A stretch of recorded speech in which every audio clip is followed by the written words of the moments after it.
के हमने important session बताए थे। Then important chairman of Congress, कोई मुझे बताएगा who was the first women chairman of Congress? Any basis, कहां पे कब?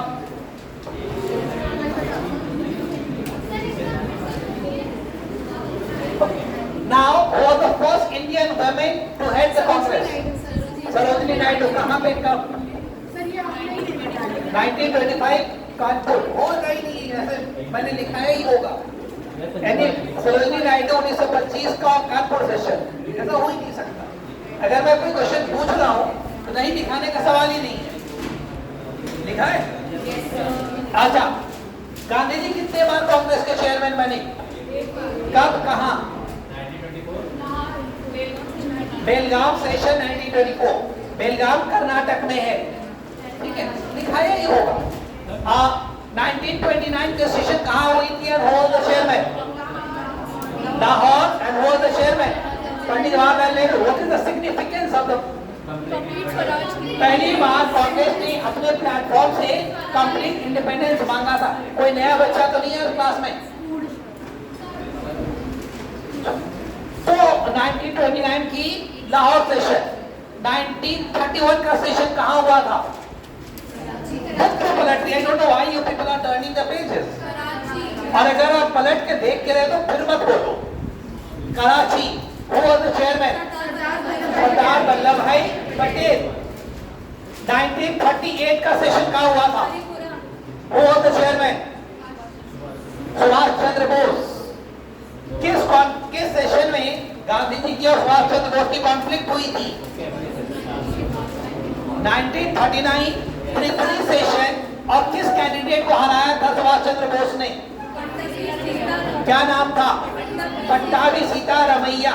याद है कि नोट्स देख के बता रहे हो? नहीं है ना? हाँ तो याद करो, you have to learn it. आप पूछो, एक दूसरे से पूछो, who was the chairman of Congress when India got independence? मैंने नहीं लिखा है, नहीं लिखा है, लिख लो। जेबी कृपलानी। जेबी Kripalani was the chairman of Congress when India got independence. आप सबको पता होगा ना इंडिया कब आजाद हुआ? कंफर्म?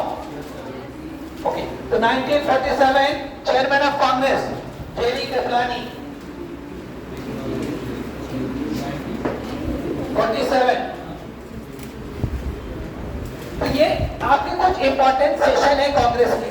ठीक है, लास्ट टाइम हम लोगों ने डिस्कस, हाँ, J P. Kripalani.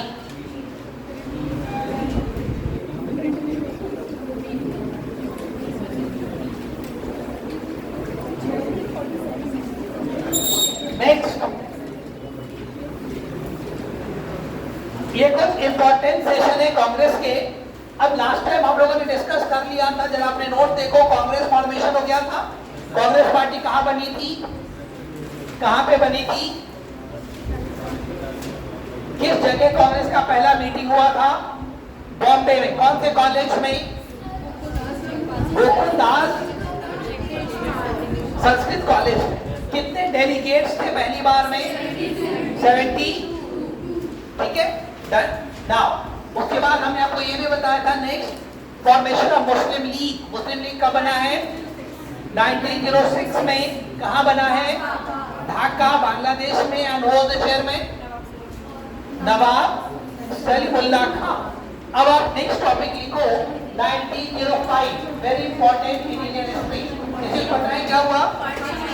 Partition of Bengal, partition of Bengal. लिख चुके हो कि नहीं लिखे हो? पार्टीशन ऑफ बंगाल नहीं लिखे हो तो लिख लो। अब इसमें याद क्या रखना है आपको? बस एक ही डेट याद रखना है, 1905 में बंगाल का विभाजन हुआ, पूर्वी बंगाल और पश्चिमी बंगाल में। पूर्वी बंगाल आज का बांग्लादेश है, पश्चिमी बंगाल हमारे पास रह गया है। और उस टाइम जो गवर्नर जनरल था, वाइसरॉय था, वाइसरॉय वाज लॉर्ड कर्जन। मैंने नाम बताया था लास्ट टाइम, लॉर्ड कर्जन। बस इतना याद रखो, आपके लिए काफी है। Next very important date in Indian history again, 1907। तो मैंने 3 डेट इंपॉर्टेंट बताया, 1905, 1906, 1907, तीनों लगातार है। 1907 में क्या हुआ है, किसी को पता है? किसी को पता है? कांग्रेस स्प्लिट, कांग्रेस पार्टी टूट गई थी 2 पार्ट में। और ये सेशन भी है, ये हुआ था सूरत में। कहाँ पे? सूरत। इसको सूरत सेशन ऑफ आईएनसी कहते हैं, कांग्रेस पार्टी का सूरत सेशन कहते हैं। यहाँ पे कांग्रेस पार्टी दो पार्ट में टूट गई थी। आप लोगों ने पढ़ा होगा कहीं पे हिंदी में, नरम दल और गरम दल में, ठीक है। रेडिकल एंड मॉडरेट्स में कांग्रेस पार्टी दो पार्टी में टूटी थी, दैट इज मॉडरेट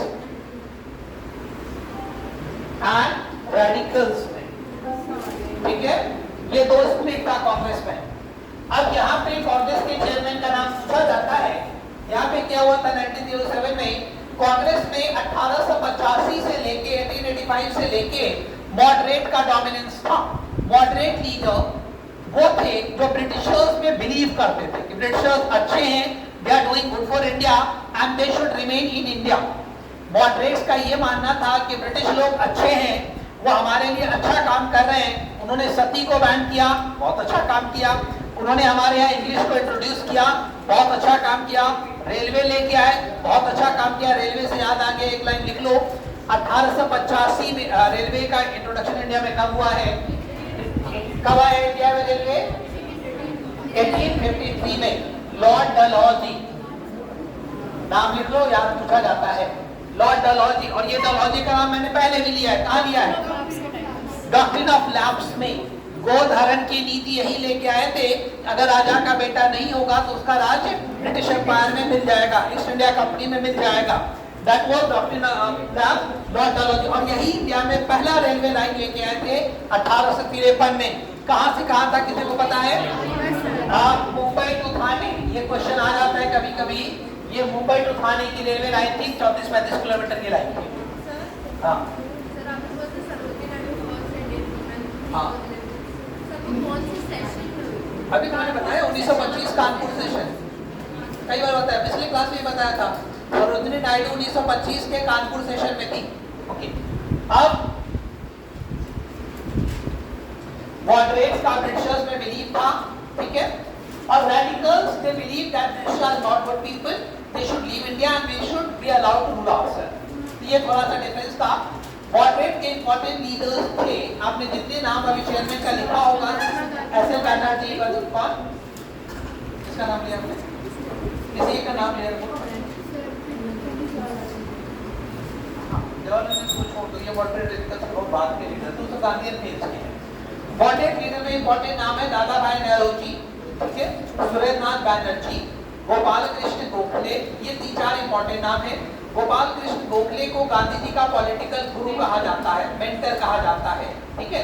दादा भाई नेहरूजी को इंडिया का ओल्ड ग्रैंड मैन कहा जाता है, grand old man of India.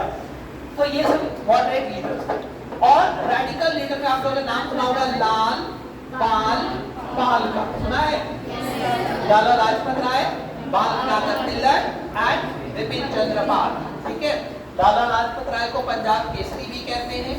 बाल Gangadhar Tilak very important leader, freedom struggle के बहुत इंपॉर्टेंट लीडर हैं। इन्होंने एक बहुत फेमस स्लोगन दिया था, क्या? बाल गंगाधर तिलक का बहुत फेमस एक स्लोगन है, swaraj is my birth right and we must have it. स्वतंत्रता हमारा जन्मसिद्ध अधिकार है और हम इसे लेकर रहेंगे। ये बाल गंगाधर तिलक का नारा है, ठीक है। इन्होंने कई सारी किताबें लिखी थी, गीता रहस्य इनकी बहुत इंपॉर्टेंट बुक है, ठीक है। एंड विपिन चंद्र पाल, ये इंपॉर्टेंट रेडिकल लीडर्स हैं। तो कांग्रेस पार्टी यहाँ पे बट गया था। यहाँ पे कांग्रेस में जब ये हो गया था कि रेडिकल्स और मॉडरेट में लड़ाई बढ़ती जा रही है, तो 1907 में रेडिकल्स ने अपना कैंडिडेट खड़ा किया चुनाव लड़ने के लिए और मॉडरेट्स ने अपना कैंडिडेट खड़ा किया और पार्टी टूट गई।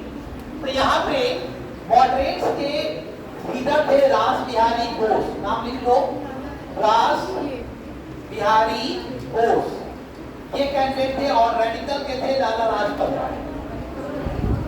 लाला लाजपत राय रेडिकल के कैंडिडेट्स थे। उसके बाद तो अब यहां से कांग्रेस की और मुस्लिम लीग की लड़ाई बढ़ने लगी। मुस्लिम लीग बन चुकी है यहाँ पे। और फाइनली नेक्स्ट आप लिख लो 1970, 1917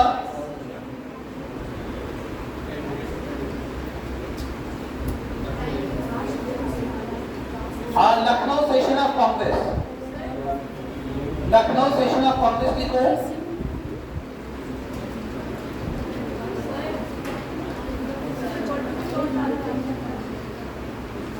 He was the candidate of radical leader Punjab Kesari.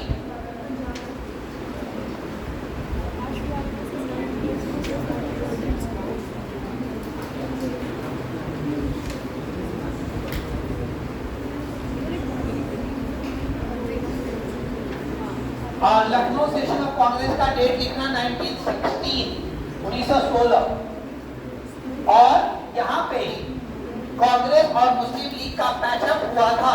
Lucknow pact के नाम से फेमस है ये थे, Lucknow pact. Lucknow pact, Lucknow pact में किसके बीच में हुई थी? कांग्रेस पार्टी और मुस्लिम लीग, इन दोनों में समझौता हुआ था। ठीक है, तो ये इंपॉर्टेंट डेट है लखनऊ पैक्ट का। कांग्रेस में और मुस्लिम लीग में समझौता हुआ था, दोनों मिले थे। और कांग्रेस का जो ये स्प्लिट ग्रुप था, ये भी दोनों मिल गए। नेक्स्ट, नेक्स्ट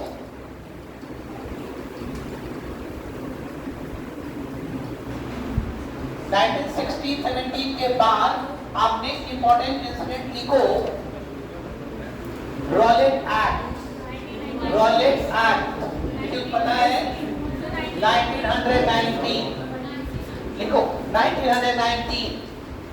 अब रॉलेट एक्ट से पहले एक इंसिडेंट और लिख लो, आप लिख लो 9 जनवरी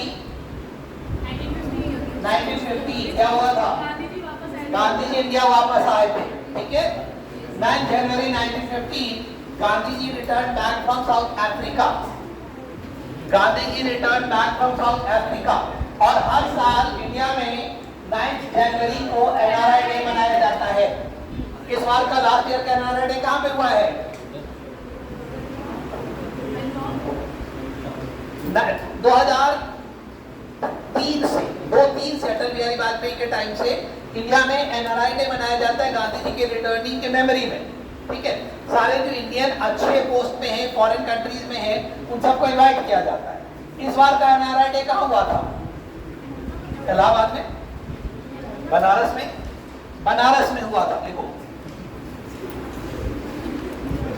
NRI day 2022 was held in Banaras.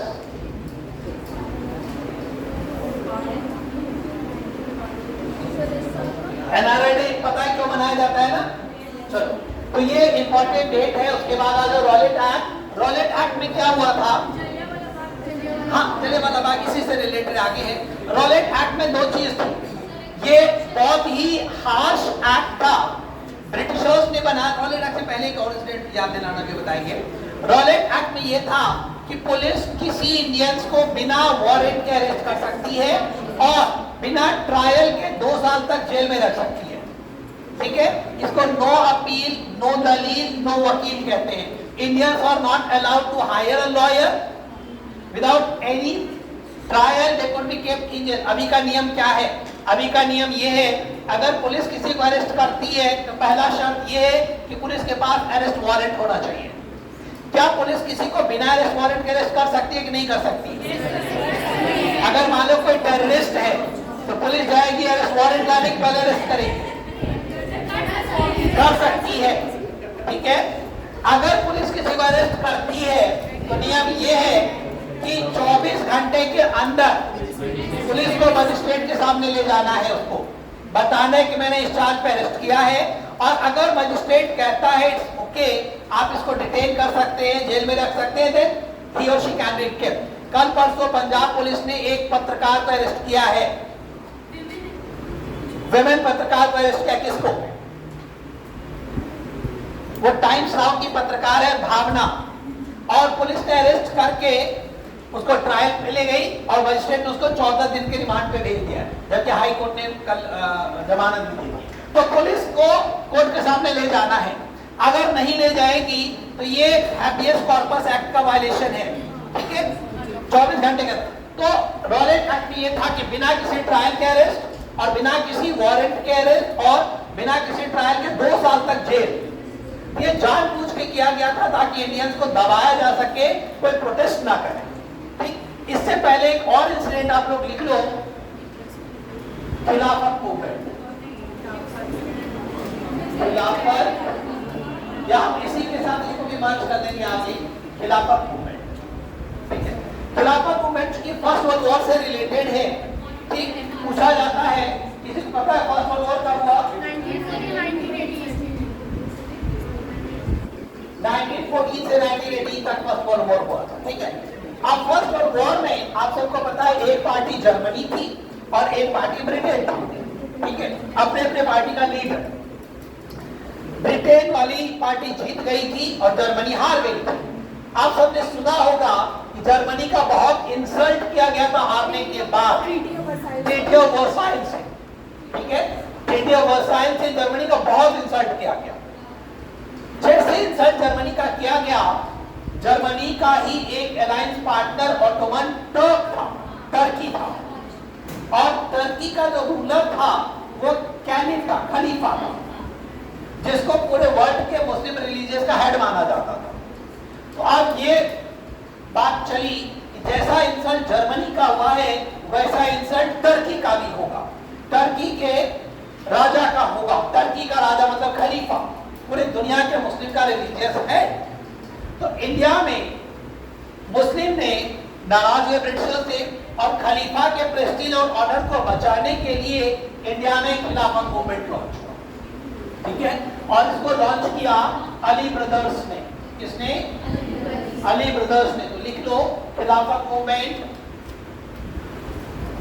Launch by Ali brothers. दो भाई थे, शौकत अली एंड मोहम्मद अली।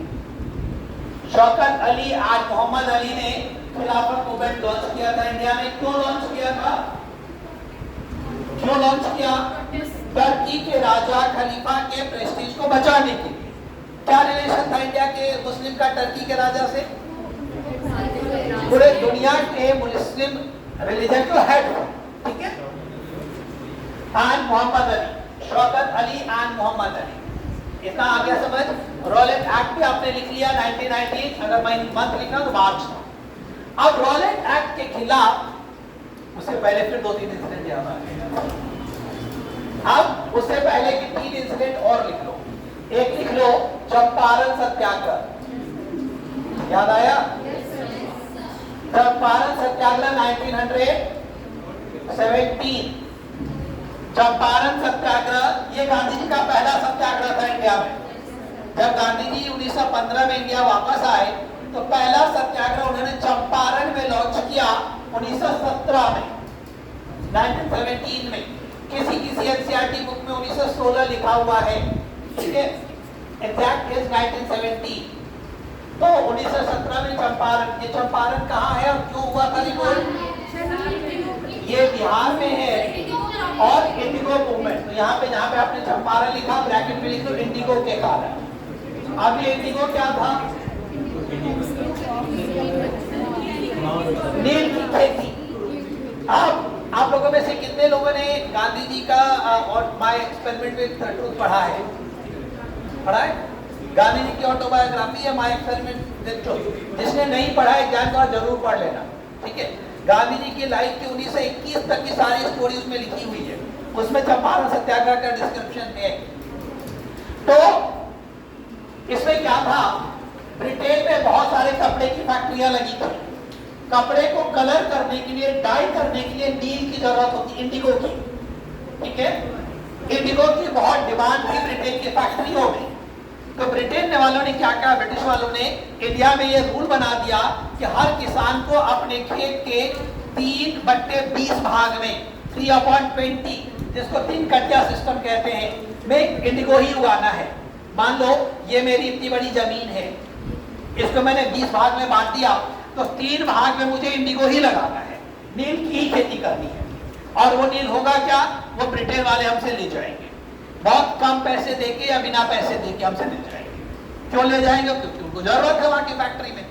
ठीक है, मैं किसान हूं, अगर मैं नील की खेती करूं और वो मुझे सही रेट दे दे, सही उसका जो रेट है दे दे, मुझे कोई नुकसान नहीं है। रेट भी नहीं देते थे, आधे रेट पे ले जाते थे। एक तो हमें रेट का नुकसान हुआ और दूसरा जिस खेत में नील एक बार उगा दिया जाता था उसकी फर्टिलिटी 10-15 साल के लिए चली गई। अब उसमें 10-15 साल कोई दूसरा अनाज ही नहीं उपजेगा। तो मैं आज एक किसान नील की खेती करूंगा, लेकिन उन्होंने रूल बना दिया अगर आप नहीं करेंगे तो आपकी पूरी 20 एकड़ की जमीन हम छीन लेंगे। तो आज एक किसान आप क्या करोगे? आप क्या करोगे आज एक किसान? प्रोटेस्ट करोगे? तो Indian farmers protested, farmers of Champaran and Bihar protested, they invited Gandhi ji led them and with the help of Gandhi ji they got success and ये सिस्टम बंद हो गया बिहार में। और ये गांधी का पहला मूवमेंट था। चंपारण के बाद गांधी का दूसरा मूवमेंट है Kheda movement. Kheda movement 1918, Kheda bracket में लो गुजरात। ये गुजरात के किसानों ने मूवमेंट किया था, गुजरात के किसानों का मूवमेंट था 1918। प्रॉब्लम क्या थी खेड़ा में? वहां पे कई साल से सूखा पड़ा था, फसल नहीं हो रहे थे।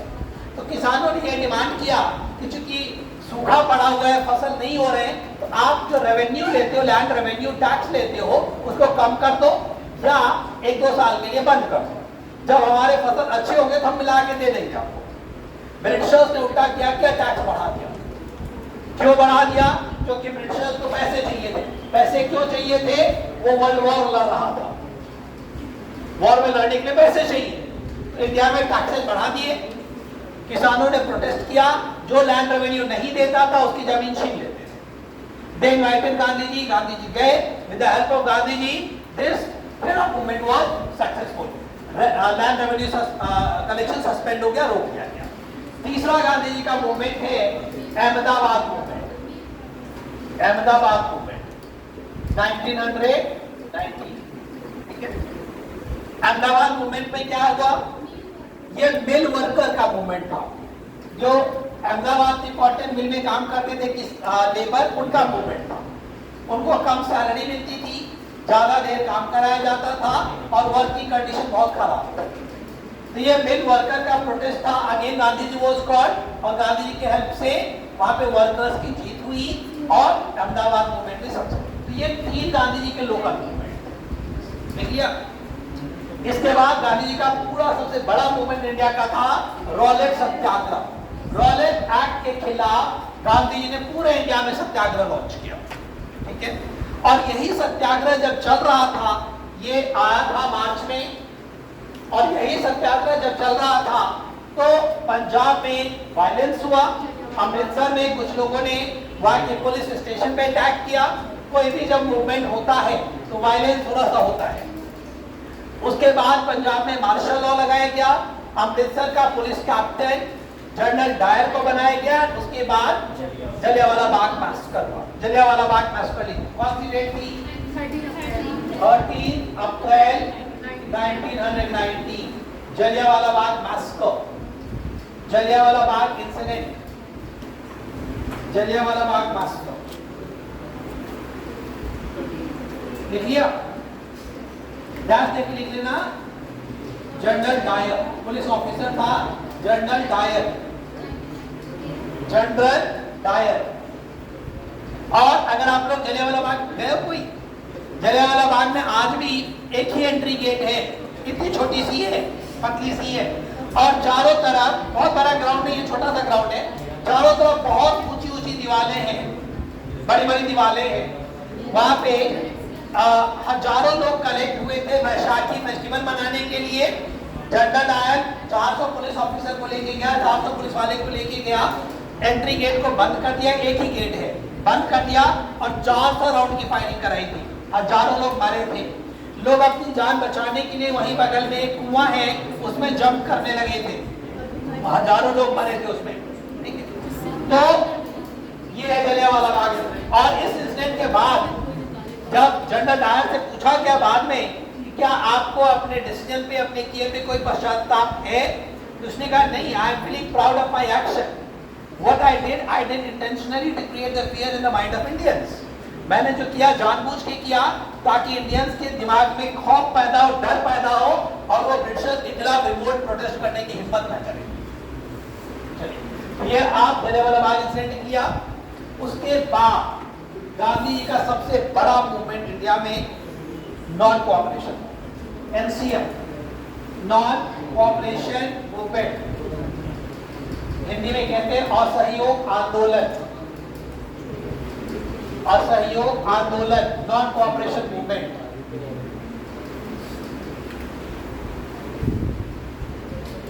Non cooperation movement was launched in 1921, 1921।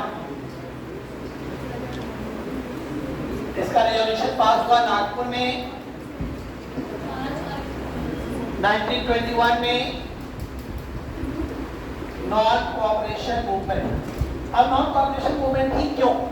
Gandhi ji ने एक बुक लिखी थी 1908-9 में, बुक का नाम था हिंद स्वराज। कौन सा स्वराज? हिंद स्वराज, नाम लिख लो बुक का, ये गांधी जी की बुक है। और इस बुक में उन्होंने लिखा हुआ है कि ब्रिटिश का रूल इंडिया में इसलिए चल पा रहा है कि हम इंडियंस उनकी हेल्प करते हैं। We Indians cooperate with the British. जिस दिन हम कोऑपरेशन बंद कर देंगे, उनका रूल अपने आप खत्म हो जाएगा। And that's why Gandhi ji decided to launch non cooperation movement. हम कुछ नहीं करेंगे, हम उनका कोई रूल ब्रेक नहीं करेंगे, उनको मारेंगे नहीं, वायलेंस नहीं करेंगे, बस हम उनके साथ कोऑपरेशन नहीं करेंगे। कोऑपरेशन नहीं करेंगे मतलब हम उनके कपड़े नहीं पहनेंगे, हम उनका कोई प्रोडक्ट यूज नहीं करेंगे, सारे फॉरेन प्रोडक्ट का हम बॉयकॉट करेंगे, ठीक है। हम उनके बनाए हुए स्कूल में नहीं जाएंगे, उनके बनाए हुए कोर्ट में नहीं जाएंगे, उनके बनाए हुए कॉलेज में नहीं जाएंगे। ये था असहयोग आंदोलन और इसका बहुत बड़ा इम्पैक्ट हुआ था। ब्रिटेन से उस टाइम जितने सामान इंडिया में आते थे, जस्ट 1 साल के मूवमेंट के बाद उसकी क्वांटिटी आधी हो गई। एग्जैक्ट वैल्यू दिया हुआ है एनसीईआरटी बुक में, 102 करोड़ रुपए की प्रोडक्ट आती थी पहले, 1 साल बाद वो 57 करोड़ की प्रोडक्ट। इतना ज्यादा लोगों ने बॉयकॉट किया। अगर 1 साल और चलता ये मूवमेंट तो ये जीरो आता, और जैसे ही जीरो आता इतना बड़ा इकोनॉमिक लॉस ब्रिटिश के लिए बेयर करना वो नॉट पॉसिबल, ठीक है। लेकिन ये इंसिडेंट 5 फेब 1922 को चौरी चौरा इंसिडेंट के बाद खत्म हो। यस, लिख लो, Chauri Chaura incident, Gorakhpur. Due to this incident, the non-cooperation movement was called off. Gandhi ji ने इस असहयोग आंदोलन को बीच में ही बंद कर दिया। Gandhi ji called off the movement due to Chauri Chaura incident. Chauri Chaura, Chauri Chaura Gorakhpur में एक जगह है। क्या हुआ था यहाँ पे? लोगों ने एक पुलिस स्टेशन में आग लगा दी। क्यों लगा दी? उसे एक दिन पहले पुलिस वालों ने फायरिंग की थी, जिसमें 6-7 किसानों की डेथ हो गई थी। लोग नाराज हुए, गुस्से में लोगों ने पुलिस स्टेशन में आग लगा दी, जिसमें लगभग 20-22 पुलिसमैन की डेथ हो गई थी। उसकी बाद जब गांधी जी को ये बात पता चला, गांधी जी ने पूरे मूवमेंट को बंद कर दिया, जब ये मूवमेंट बिल्कुल पीक पे था। तो Gandhi ji called off the movement, stop the movement, cancel the movement due to Chauri Chaura incident. याद रहेगा। अब इसके बाद जब गांधी जी, अभी मैंने कहा कि नाराज होकर इन्होंने मूवमेंट को बंद कर दिया। कई बड़े बड़े पॉलिटिशियन ने, कांग्रेस के लीडर ने गांधी जी का क्रिटिसाइज किया। जब मूवमेंट इतना पीक पे था तो बंद नहीं करना चाहिए था। हो सकता है 6 महीने 1 साल और मूवमेंट चलता तो India would have got freedom. उसके क्रिटिक कम थे। एक थे सियाल दास, बहुत बड़े लीडर थे उस टाइम, सुभाष चंद्र बोस, मोतीलाल नेहरू, ये सारे क्रिटिक थे। इन लोगों ने मिलके एक नई पार्टी बना ली। कौन सी पार्टी? स्वराज पार्टी। लिख लो, Swaraj party. They formed a party called Swaraj party. सियाल दास, चित्तरंजन दास, सियाल Das, Subhash Chandra Bose, Motilal Nehru. They made a separate party called Swaraj party. उसके बाद नेक्स्ट इंसिडेंट पे आ जाओ, 1928 साइमन कमीशन। साइमन कमीशन अब 1929 में 28 में साइमन कमीशन इंडिया आता है। साइमन कमीशन का कांग्रेस ने बॉयकॉट किया, कांग्रेस ने प्रोटेस्ट किया। साइमन गो बैक का नारा दिया and Simon commission was completely boycotted. क्यों? या इसमें जितने भी मेंबर्स थे दे ऑल वर ब्रिटिशर्स, ये सारे ब्रिटिशर्स थे। कांग्रेस का एक भी मेंबर इसमें नहीं लिया गया था। और ये कमीशन इंडिया आई थी इंडिया के लिए नए लॉ सजेस्ट करने के लिए, पुराने लॉ को रिव्यू करना और नए लॉ रिकमेंड करने के लिए। तो कांग्रेस ने इसका बॉयकॉट किया। इसी बॉयकॉट में लाहौर में एक बड़े नेता की डेथ हो गई, लाला लाजपत राय। जब कांग्रेस प्रोटेस्ट कर रही थी तो लाहौर में पुलिस ने लाठीचार्ज किया। लाला लाजपत राय वो ब्रूटली हर्ट, पूरी तरह घायल हुए और उसी के बाद उनकी डेथ हो गई। तो लिख लो, when Congress party was protesting against Simon Commission in Lahore in 1929, Lala Lajpat Rai died. Next, Lala Lajpat Rai died in protest of Simon Commission. बस इतना लिख लो, आपको बाकी चीज याद आ जाएगा। लाठीचार्ज हुआ था, उसमें पूरी तरह घायल हुए थे and then finally he succumbed to injury. Died. Done? अब इसके बाद अगला इंपॉर्टेंट इंसिडेंट ऑलरेडी आप लिख चुके हैं, 1929 का लाहौर सेशन। ठीक, हम रिपीट नहीं करा रहे हैं। 1929 लाहौर सेशन आप लिख चुके हैं। अब 1929 के बाद जो सबसे इंपॉर्टेंट इंसिडेंट इंडिया में हुआ है वो है civil disobedience movement, CDM, civil disobedience movement 1930।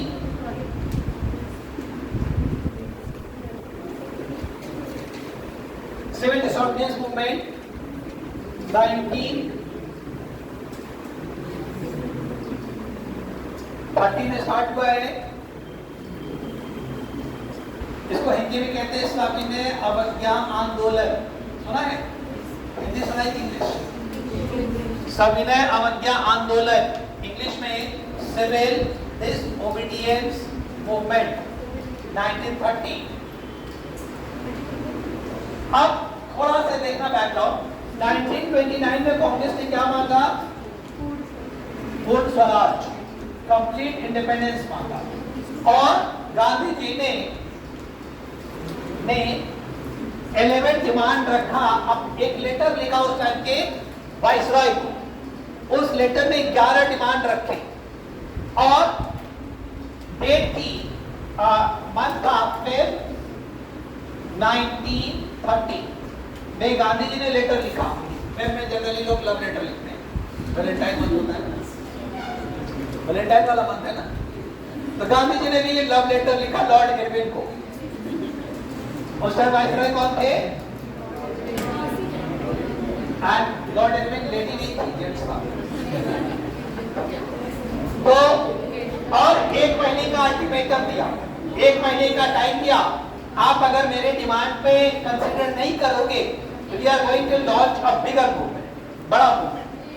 Lord Irwin did not take his letter seriously, बहुत सीरियसली नहीं लिया, फाड़ के फेंक दिया।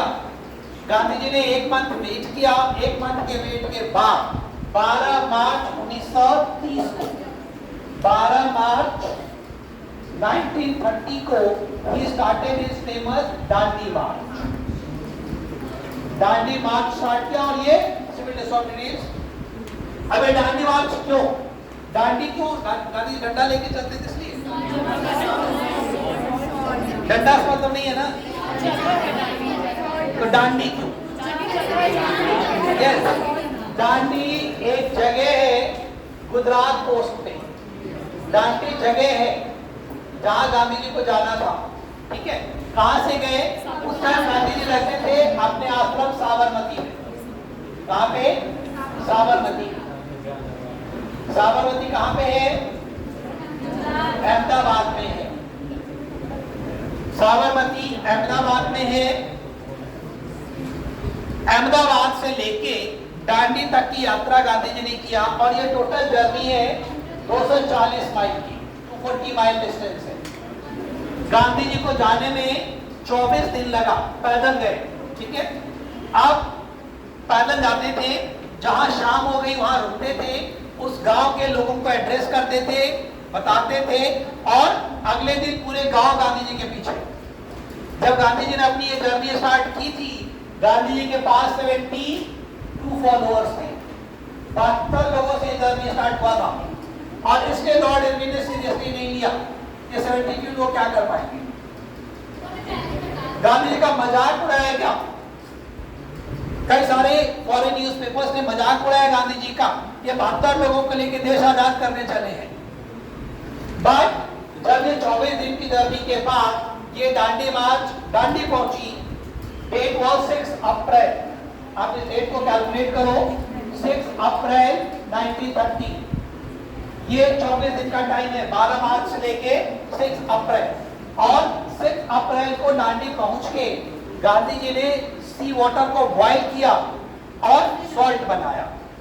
सॉल्ट बनाते ही ब्रिटिश के लॉ का वायलेशन हुआ, क्योंकि उस टाइम इंडिया में सॉल्ट बनाना और बेचना ब्रिटिश मोनोपोली थी। Only Britishers were allowed to manufacture the salt and they were taking taxes from salt also. नमक से भी वो लोग टैक्स लेते थे। नमक से टैक्स लेना सही है गलत है? गलत है। आज की सरकार टैक्स लेती है नमक से। तो गांधी जी ने कहा कि taking taxes on the salt from the salt is very cruel. ठीक, और ये 11 डिमांड गांधी जी ने बहुत सोच समझ के तैयार किया था। ऐसे डिमांड रखे थे जो इंडिया के हर कम्युनिटी को रिप्रेजेंट करे। सॉल्ट ऐसी चीज है जो हर कोई खाता है। यहाँ पे कोई ऐसा बच्चा बैठा है जो सॉल्ट नहीं खाता हो, जिसके घर में सॉल्ट यूज नहीं होता है? सब लोग खाते हो ना बात? सब लोग खाते हैं। तो जानबूझ के सॉल्ट ये रखा, कुछ और रख सकते थे, वाइन टैक्स रख सकते थे, वाइन नहीं रखा, सॉल्ट रखा। तो it is used by every Indian, everyone. तो सबको जोड़ने का एक अच्छा तरीका था गांधी जी का, ऐसी डिमांड रखी है जिससे हर कोई जुड़ जाए। और जब गांधी जी दांडी पहुंचे, उस टाइम गांधी के पास लाखों सपोर्टर थे। तब जाके ब्रिटिश को बड़ा ऐलान हुआ। 6 अप्रैल को सॉल्ट मार्च, सॉल्ट मैन्युफैक्चर करके लॉ को ब्रेक किया गया और स्टेडियम स्टार्ट हुआ। 1 साल तक बहुत पीक पे चला पूरा स्टेडियम इंडिया में, बहुत ज्यादा पीक पे था। हजारों लोगों को अरेस्ट किया गया, जेल में डाला गया। ब्रिटिशर्स ने अपनी पूरी ताकत लगा दी मूवमेंट को दबाने की, but they were not successful. Finally 5 March 1931 को लॉर्ड इरविन ने गांधी जी को बुलाया, आइए आपके लेटर पे बात करते हैं।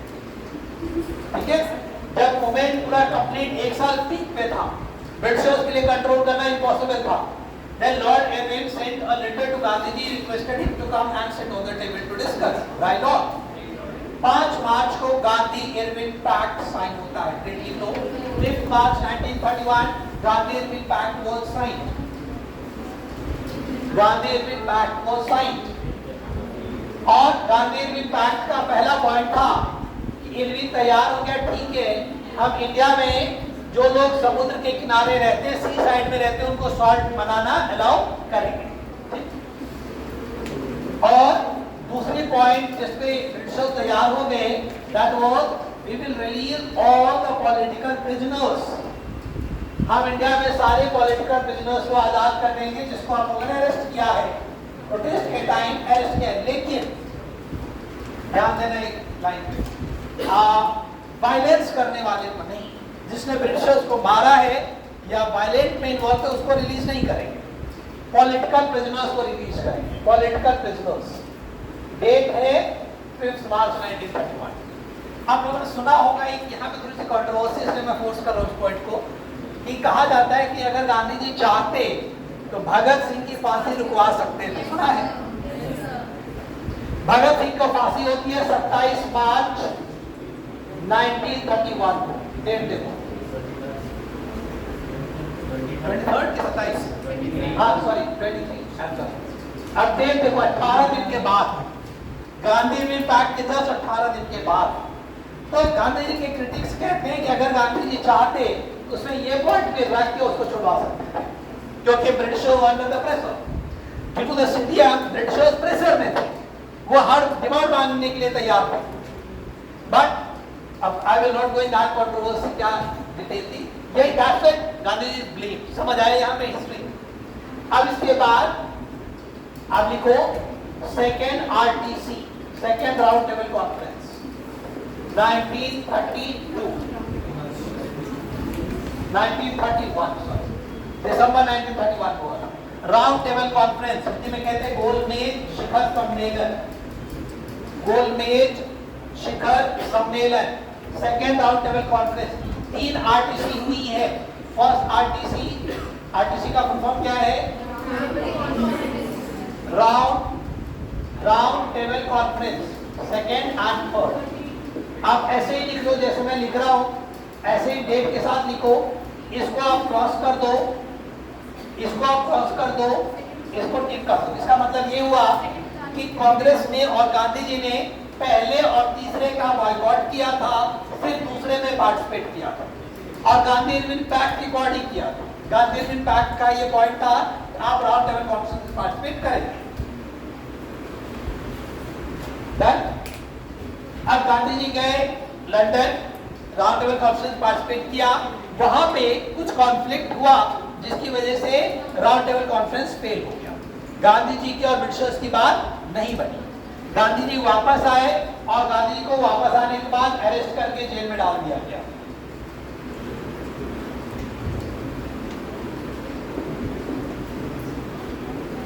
गांधी जी को अरेस्ट कर दिया क्योंकि गांधी जी ने कहा कि हम मूवमेंट को फिर से रिलॉन्च करेंगे। सीडीएम को सस्पेंड किया था, बंद नहीं किया था।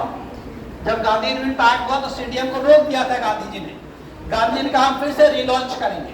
अब रिलॉन्च के बाद में गांधी जी को अरेस्ट करके जेल में डाल दिया गया। कांग्रेस के सारे बड़े लीडर को अरेस्ट करके जेल में डाल दिया गया, जवाहरलाल नेहरू जितने बड़े लीडर थे, और कांग्रेस को इलीगल डिक्लेयर कर दिया गया। Congress was declared as illegal party. ठीक है, वही कांग्रेस जिसको ब्रिटिशर्स ने बनाया था 1885 में। Who was the architect? AOU. Who was the vice governor general at that time? Lord Dufferin. Lord Dufferin थे कांग्रेस बनने टाइम। तो यहाँ डाल दिया गया कहाँ पे? सॉरी, ये नागपुर नहीं बेटा, पूना है। ये पूना में। अब यहाँ आने के बाद ब्रिटिशर्स ने उस टाइम कम्युनल अवार्ड अनाउंस किया, कम्युनल अवार्ड, एंड करने वाला था रैमसन मैकडॉनल्ड। ब्रिटेन के प्राइम मिनिस्टर थे उस टाइम रैमसन मैकडॉनल्ड। उसने कम्युनल अवार्ड अनाउंस किया। कम्युनल अवार्ड का मतलब है इंडिया के हर कास्ट को, कम्युनिटी को रिजर्वेशन दिया जाएगा। गांधी जी इसके खिलाफ थे। B.R. अम्बेडकर ने डिमांड की थी कि इंडिया के सारे कास्ट को, रिलीजन को अलग अलग कास्ट वाइज रिजर्वेशन मिलना चाहिए। सुभाष चंद्र बोस B.R. अम्बेडकर की बात को मानते हुए ब्रिटिशर्स ने एक्सेप्ट कर दिया। इसके खिलाफ गांधी जी हंगर स्ट्राइक पे चले गए, भूख हड़ताल पे चले गए। ठीक है, और वहीं पे B.R. अम्बेडकर में और गांधी जी में एग्रीमेंट साइन होता है जिसको पूना पैक्ट कहते हैं। लिख लो Poona pact 1932, Poona pact between Ambedkar and Gandhi ji. Poona pact between Ambedkar and Gandhi ji.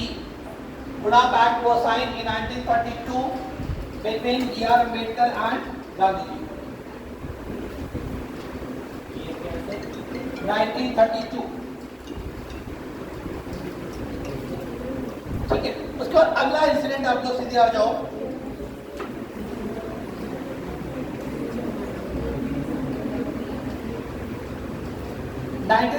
लिख लो, government of India act 1935, government of India act 1935,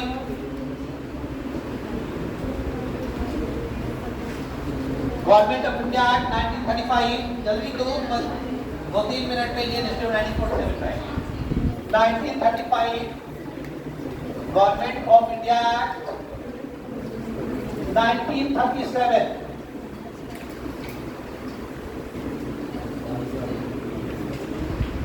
1937 में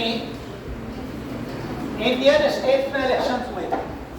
ठीक है, आपने सुना होगा कि अलग अलग राज्यों में, जैसे यूपी के प्रधानमंत्री किनको बनाया गया था?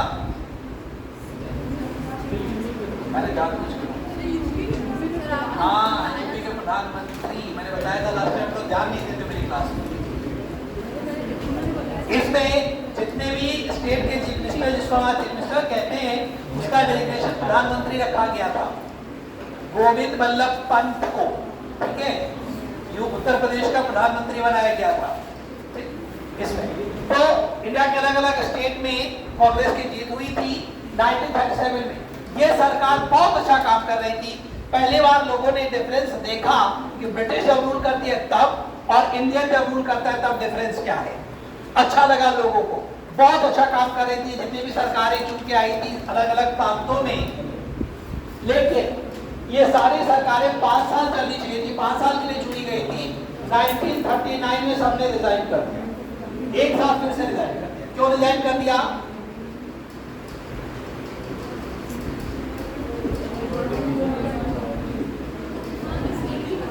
सेकेंड वर्ल्ड वॉर स्टार्ट हुआ 1939 में। ठीक है, 6 साल चला था 45 तक, और ब्रिटिशर्स ने बिना कांग्रेस से पूछे ये अनाउंस कर दिया कि India is also fighting war in second world war with British. Britain के साथ इंडिया भी लड़ रही है, हिटलर के खिलाफ, जर्मनी के खिलाफ। Gandhi ji got angry with this, Congress got angry with this. बिना हमसे पूछे आपने कैसे अनाउंस कर दिया कि इंडिया वॉर लड़ रही है, हम क्यों लड़ेंगे वॉर, मेरा क्या है? And getting angry with this, Congress ने रिजाइन कर दिया। कांग्रेस की सारी सरकारों ने रिजाइन कर दिया। लिख लो 1939 गवर्नमेंट्स रिजाइन, गवर्नमेंट्स रिजाइन, सारे चीफ मिनिस्टर्स ने या प्राइम मिनिस्टर्स ने रिजाइन कर दिया। क्यों रिजाइन, क्यों रिजाइन किया? अभी जस्ट मैंने बताया। ठीक है, getting angry with India's involvement in war. ठीक, इसके बाद अब ध्यान से सुनना, 1939 के बाद कांग्रेस से और ब्रिटिशर्स की बातें बंद हो गई। हम आपसे नाराज हैं, हम आपसे कोई बात नहीं करेंगे। और अब यहां से आगे 4-5 साल इंडिया की पॉलिटिक्स वर्ल्ड वॉर के अकॉर्डिंग चलेगी। ध्यान से नोट, वर्ल्ड वॉर में 2 ग्रुप था, ब्रिटेन, फ्रांस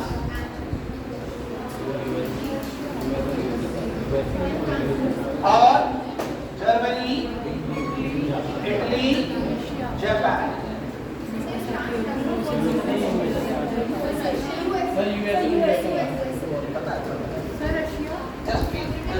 मैंने छोड़ दिया कुछ, आपको कुछ छोड़ा होगा। अब सेकेंड वर्ल्ड वॉर की ये ग्रुप है, जर्मनी, इटली, जापान। इसको रोम बर्लिन टोक्यो अलायंस भी कहते हैं। रोम बर्लिन टोक्यो अलायंस, क्योंकि तीनों की कैपिटल है। जर्मनी की कैपिटल बर्लिन, इटली की रोम और जापान की Tokyo. Rome Berlin Tokyo alliance भी कहते हैं। जब ये वॉर स्टार्ट हुआ 1939 में, तो इसमें रशिया और यूएसए नहीं था, अभी नहीं है तो। ठीक है, और ये ग्रुप बहुत स्ट्रॉन्ग थी इस टाइम। हिटलर जर्मनी को बहुत स्ट्रॉन्ग बना चुका था इस टाइम तक, और हिटलर की जो वॉर टैक्टिक्स थी बहुत ही स्पीडली वॉर कर रहा था, फाइट कर रहा था। इतना स्ट्रॉन्गली फाइट कर रहा था हिटलर कि जर्मनी फ्रांस सरेंडर कर चुका था। फ्रांस ने हथियार डाल दिए थे, हार मान लिया था, और Britain was about to surrender. Britain की हारने वाला था। इतनी ब्रिटेन की इतनी बुरी हालत हो गई थी कि बीच लड़ाई में ब्रिटेन ने अपना प्राइम मिनिस्टर बदल दिया। लड़ाई चल रही है, ब्रिटेन हार रहा है, वीक है, ब्रिटेन को अपना प्राइम मिनिस्टर बदलना पड़ा, और एक नया प्राइम मिनिस्टर बनाया गया, विंस्टन चर्चिल। विंस्टन चर्चिल बहुत ही, no he was very old, 80 साल के आसपास इनकी उम्र थी, पर बहुत intelligent and dynamic and energetic leader था। इसने वहां से ब्रिटेन को रिवाइव किया। ठीक है, अब यहां पे जर्मनी के ग्रुप से 2 गलतियां हुई, ध्यान से सुनना। इससे पहले जर्मनी का और रशिया का नो एग्रेशन पैक्ट साइन था कि जर्मनी और रशिया एक दूसरे पे अटैक नहीं करेगा। ये है जर्मनी, ये है रशिया, ये है ब्रिटेन, ये है फ्रांस। लगभग ये यूरोप की सिचुएशन है। जर्मनी, फ्रांस हार चुका है, ब्रिटेन लगभग हारने वाला है। जर्मनी का और रशिया का ये एग्रीमेंट था कि हम एक दूसरे पे अटैक नहीं करेंगे। अब हिटलर को लगा कि यूरोप तो लगभग अब जीत ही चुके हैं, यूरोप में एक ही पावर बचा है, रशिया, छोड़ो अपने तोड़ो पुराने वादे को, अटैक कर दो, निपट लो, तो बात हो ही जाए। तो पूरा यूरोप हम बादशाह हो जाएंगे, लीडर हो जाएंगे। ये गलती थी हिटलर की। 1942 में हिटलर ने रशिया पे अटैक किया। अब यहाँ पे अटैक करने से जर्मनी का क्या नुकसान हुआ देखो।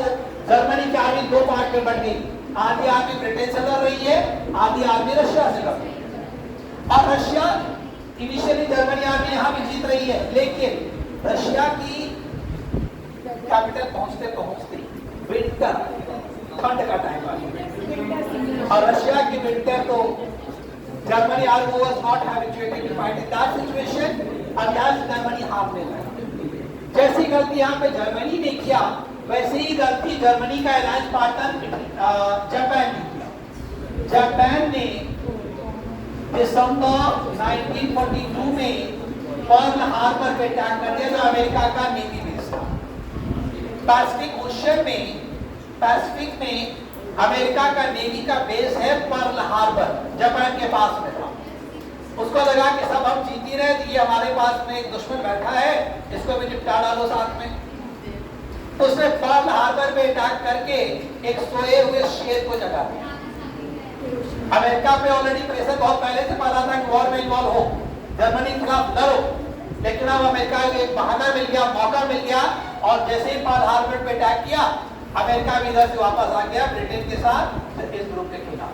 और इन दोनों के आते ही वॉर जो पहले ऐसे थे जर्मनी के फेवर में, बिल्कुल नहीं हो सकता, जर्मनी वॉर हार गया।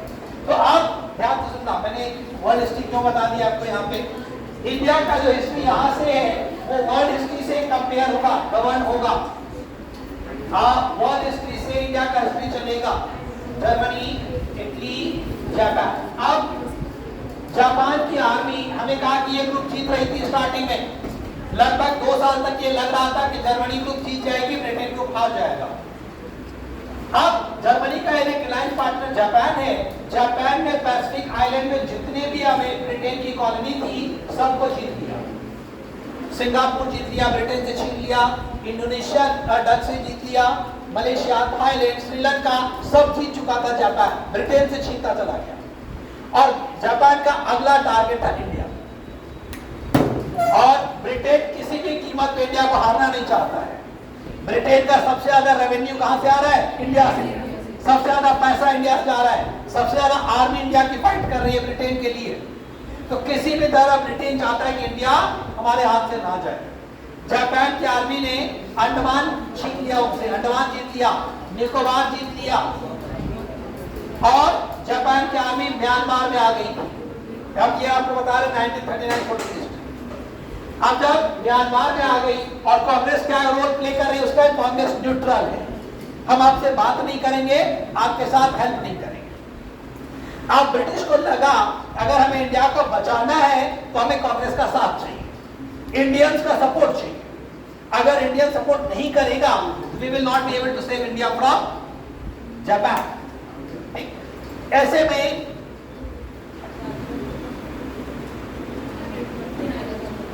ब्रिटिशर्स ने क्रिप्स मिशन इंडिया भेजा। देखो, क्रिप्स मिशन ये भेजा गया था कि आप जाइए और कांग्रेस से बात करिए, कांग्रेस को मनाइए कि हमारा साथ दें। लिख लीजिए क्रिप्स मिशन 1942। हाँ, 1942 क्रिप्स मिशन 42 है।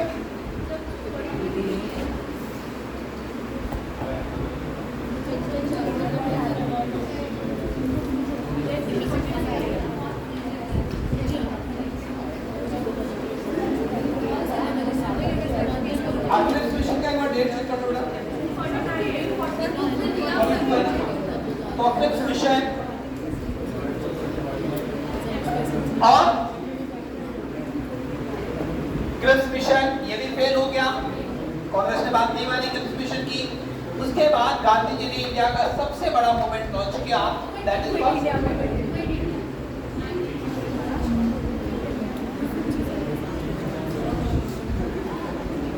1942, अगस्त 1942। अब क्विट इंडिया क्यों? क्योंकि गांधी जी को भी लगा अगर इंडिया को बचाना है, एक ही रास्ता है कि ब्रिटिशर्स हमारे यहाँ से चले जाए। ब्रिटिशर्स चले जाएंगे तो जापान हम पे अटैक नहीं करेगा, जापान की हमारी कोई दुश्मनी नहीं है, जापान हमारी हेल्प कर रहा था। आपने अगर सुभाष चंद्र बोस को पढ़ा होगा, सुभाष चंद्र बोस की पूरी आर्मी जापान ने दिया था, जापान उनको फाइनेंशियली हेल्प कर रहा था। आजाद हिंद फौज जो बना था वो इंडियन आर्मी का वो ग्रुप था जिसको जापानीज ने हराया था, जापानीज ने कैप्चर किया था। वो सारे इंडियन आर्मी दे दिए गए थे सुभाष चंद्र बोस को। तो गांधी जी ने नारा दिया क्विट इंडिया मूवमेंट, अंग्रेजों भारत छोड़ो, ठीक है, कि अगर वो चले जाएंगे तो इंडिया में कोई लड़ाई नहीं होगी, इंडिया में सी, ये लिख लो। इसके बाद अगला इंसिडेंट लिख लो, लास्ट एक दो और पॉइंट है बस। Cabinet mission, cabinet mission 1946। अब ये कैबिनेट मिशन क्या था? 1945 में सेकेंड वर्ल्ड वॉर एंड हो गया, 1945 में सेकेंड वर्ल्ड वॉर एंड हुआ। क्यों एंड हुआ आपको पता है? लास्ट इंसिडेंट क्या था? हिरोशिमा नागासाकी में बॉम्ब, ये आपको पता है। इसके बाद जब सेकेंड वर्ल्ड वॉर एंड हो गया तो सेकेंड वर्ल्ड वॉर के एंड होते होते ब्रिटिश गवर्नमेंट बहुत कमजोर हो गई, फाइनेंशियली, मिलिटरीली, प्लस उसके ऊपर दुनिया के बड़े बड़े कंट्री का प्रेशर था कि आप देशों को आजाद करो, अब आप इसको गुलाम बना के नहीं रख सकते। आप हिटलर के खिलाफ इसलिए लड़े हो, वो एंटी डेमोक्रेसी है, वो एंटी डेमोक्रेट है, प्रजातंत्र के खिलाफ है, तानाशाह है। तो अगर आपने हिटलर को इसलिए हराया है कि वो तानाशाह है, प्रजातंत्र के खिलाफ है, तो किसी देश को गुलाम रखना ये भी तो प्रजातंत्र के खिलाफ है। तो उसके ऊपर दुनिया का बहुत प्रेशर था, वो फाइनेंशियली कमजोर था, मिलिटरीली कमजोर था, प्लस इंडिया में बड़े बड़े रिवोल्ट हो रहे थे, प्रोटेस्ट हो रहे थे, इंडिया मूवमेंट आया। Finally Britishers decided to leave India और उसने कैबिनेट मिशन इंडिया भेजा, और इसी कैबिनेट मिशन ने कॉन्स्टिट्यूएंट असेंबली बनाने के लिए कहा था, जो आप ऑलरेडी लिख चुके हो। इंडिया में संविधान सभा बना जिसने इंडिया के कॉन्स्टिट्यूशन बनाया। लास्ट लिख लो, Mountbatten plan, Mountbatten plan, Mountbatten plan 1947, 1947। और इस प्लान में ये था इंडिया विल गेट इंडिपेंडेंस, ठीक है। डेट डिसाइड हुआ 15 अगस्त 1947 इंडिया को आजादी मिल गई। India got independence on 15 August 1947। India got independence on 15 अगस्त 1947। एक पॉइंट लिख लो, who was the British Prime Minister when India got independence? नाम लिख लो, Clement Attlee, Clement Attlee, ATLEE, CLEMENT, Clement Attlee was the British Prime Minister when India got independence. Clement Attlee, done, लिख लिया। With that Indian history is over. एक और point मेरे दिमाग में आ रहा है, लिख लो। अब उसके बाद एक इंटरिम गवर्नमेंट बनी थी 1946 में, एक अंतरिम सरकार बनी थी, इंटरिम गवर्नमेंट, जिसके हेड थे पंडित जवाहरलाल नेहरू, ठीक है, रंग से बनाया गया। उसके बाद उसमें और 2-3 मिनिस्टर्स थे। Anybody know who was the first education minister of India? India के पहले एजुकेशन मिनिस्टर, yes, लिख लो। और चूंकि कंट्रोवर्सी चल रही है, उनका एक टॉपिक 12th की बुक से हटाया गया है, यू आर इन माइंड यार। The first education minister of India was Abul Kalam Azad, Abul Kalam Azad. The first education minister of India was Abul Kalam Azad. Next point लिखो,